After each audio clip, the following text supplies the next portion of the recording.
And you're talking about with the first round selection going right into it. The tone was set really right from the first round. The Giants were watching, I'm watching, we're all watching all of these wide receivers going off the board 4 in a row. And once the run happened, and it was clear that we were just going to be fleeced of any of all 4 of the main first targets on wide receiver that we could have possibly wanted in the first round, that we thought were going to be there, were gone. And at that point, I'm thinking, I don't see a spot for a center to go for a while here after that, and it's got to be somewhere in the secondary.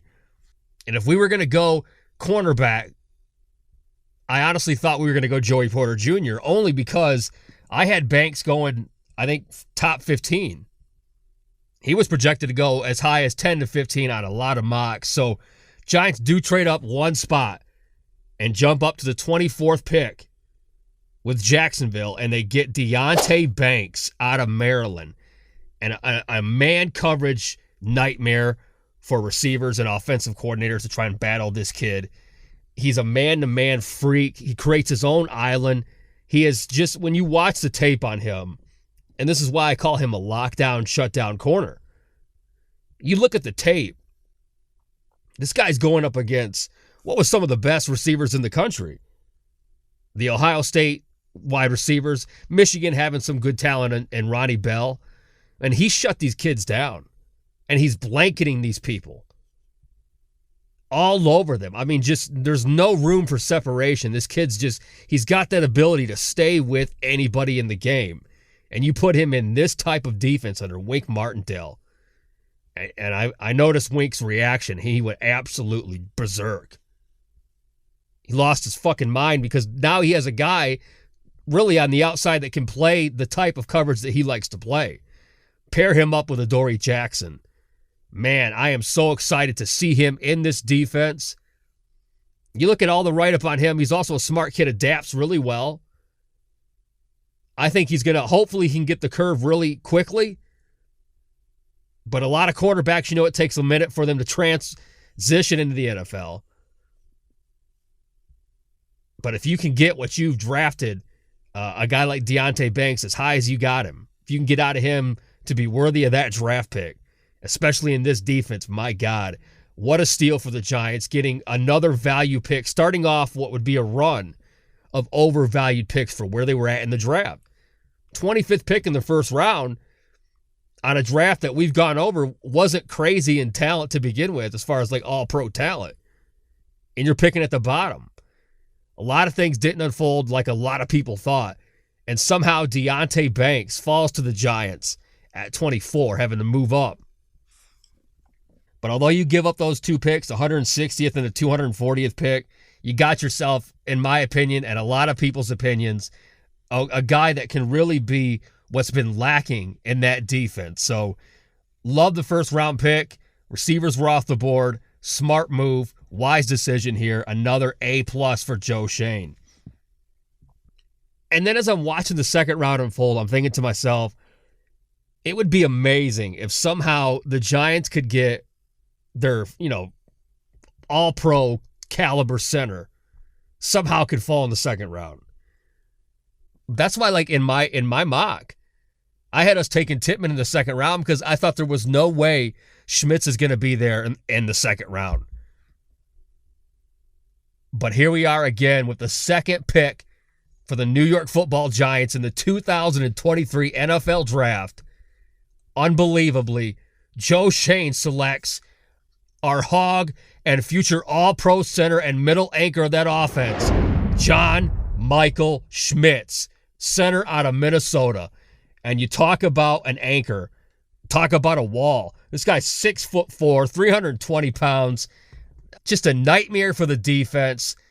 Gets out there in separation for the running back. Great at pass blocking. The guy's a wall. He's got every scout you can think of has this guy penciled in as a Pro Bowl, all-pro type of center for years to come. And somehow he fell to the Giants in the second round. Shocking. Another A+. We went in this offseason losing 2 centers. The biggest hole right there on the offensive line. And to come out of here with a guy who's unanimously labeled as the type of NFL-ready caliber Pro Bowl center right now, to get that type of caliber of talent in the second round, unbelievable. 2 A-pluses back-to-back. Killing this draft. Now, after rounds 1 and 2, you're thinking to yourself, at this point, this can be just, I can live with it. I can go to bed happy if I have to. These are 2 really good caliber picks here at the start. Good value picks, positions of need. Didn't get that first round receiver. Didn't think we had a chance to get a guy that we got here in the third round. The Giants had to trade up 16 spots.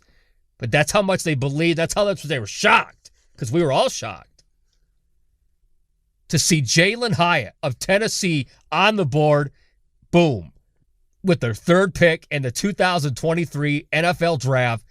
A shocker. The New York Football Giants get Jalin Hyatt.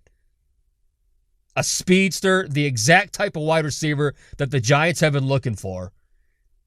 And when you talk about an explosive, dynamic type of receiver, really that we haven't had here since OBJ. Daniel Jones getting this type of weapon with all the other wide receivers and weapons that we had with Waller, Isaiah Hodgins, you get Waddell back here, Paris. See what Sterling Shepard has left in the tank. I mean, this group now, what was a real glaring weakness coming out of January, there's no excuses on the offensive side of the ball. Not for Daniel Jones. He's got the weapons. He's got the targets. And my God, Jalin Hyatt, this might be the steal. The steal of the draft right here. This was the best receiver in college football last year. And look at what he's done against the top caliber of competition he's done in the SEC. His biggest games, his record-setting game is the game against Alabama.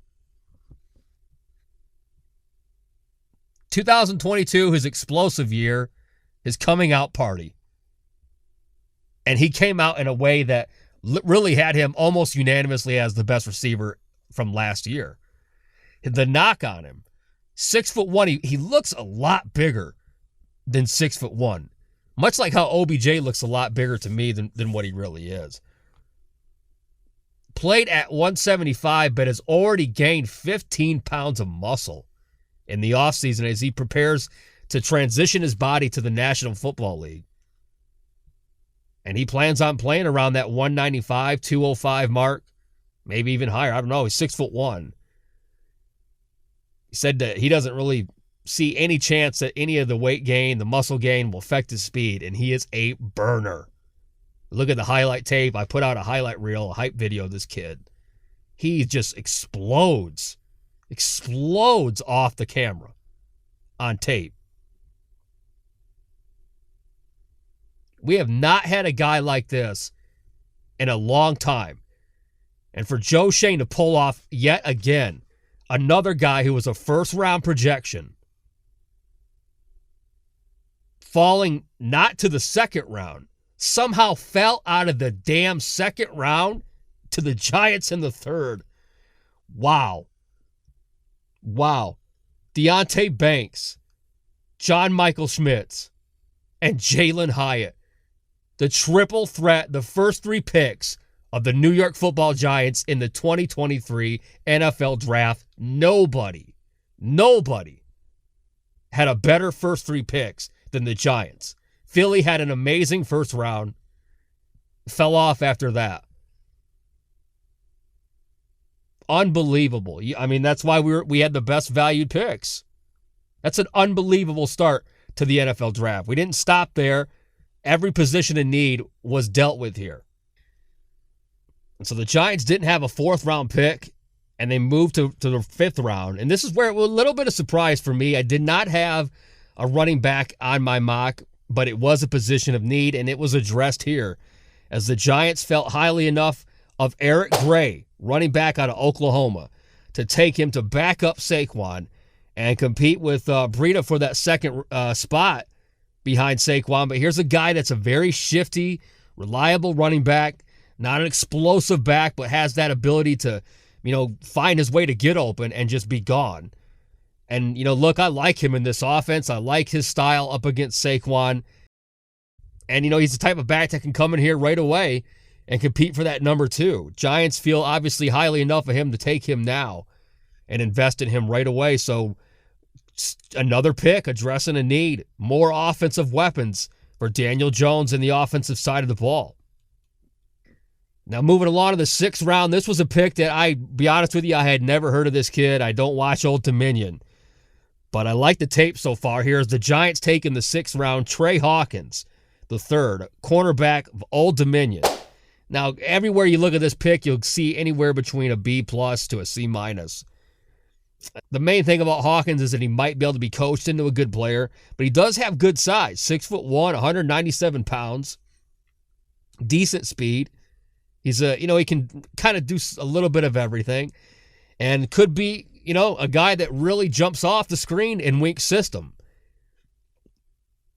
But cornerback was a issue, was a need, and it was addressed here once again as the Giants take Trey Hawkins III, cornerback out of Old Dominion in the 6th round, and that leaves the Giants with 2 picks left, 2 7th-rounders. And with their first pick in the 7th round, the Giants get an absolute mountain. I mean, the guy looks like a mountain. This guy is Jordan Riley, a defensive tackle out of Oregon, 6'4", 340 pounds, 34-inch arms. The guy can block out the sun. The guy's a walking fucking eclipse. Massive defensive tackle. And you look at that Giants line right now, it's easily got to be the biggest line in football.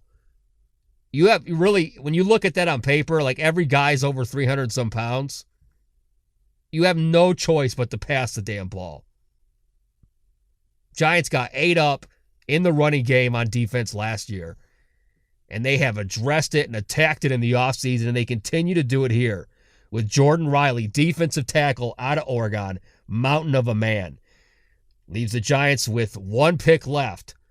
Their last pick, the 254th pick overall in the 2023 NFL Draft, and they again stay on the defensive side of the ball as they get safety Gervarius Owens out of Houston. Again, another guy I won't pretend to really know much about. Like what I see, like what I read about. Another guy that seems to be maybe a development type of talent, or maybe a guy that you can get the best out of in a Wink Martindale type system. But either way, there you have it. Another need, defensive side of the ball, is addressed. And the Giants walk away with an excellent draft, one of the best drafts, in my opinion, in quite a while. Easily an A for the Giants. You take, the 3 right away, the first 3 alone. The talent that you get in the first 3 rounds. And then to address every need that you really needed to hit, that's what you want. You came in with 10 picks. You were willing to gambled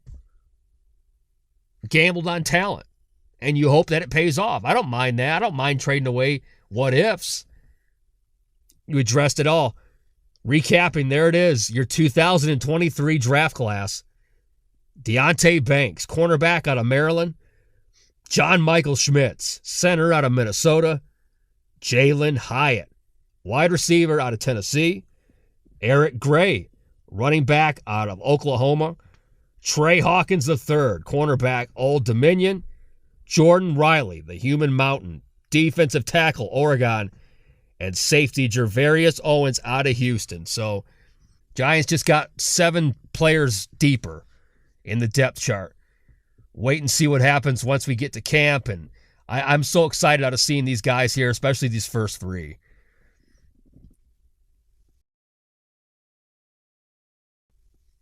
It's been a long time. Honestly, I can't think of the last time a 3rd-round pick was the player going into the season out of the draft, out of the Giants' personal draft class, that I look forward to seeing the most. But my God, once again, I made the highlight reel. Go look at this kid. And then you look at those wide receivers that we'll have and the weapons on offense. Oh, man, we're going to cook.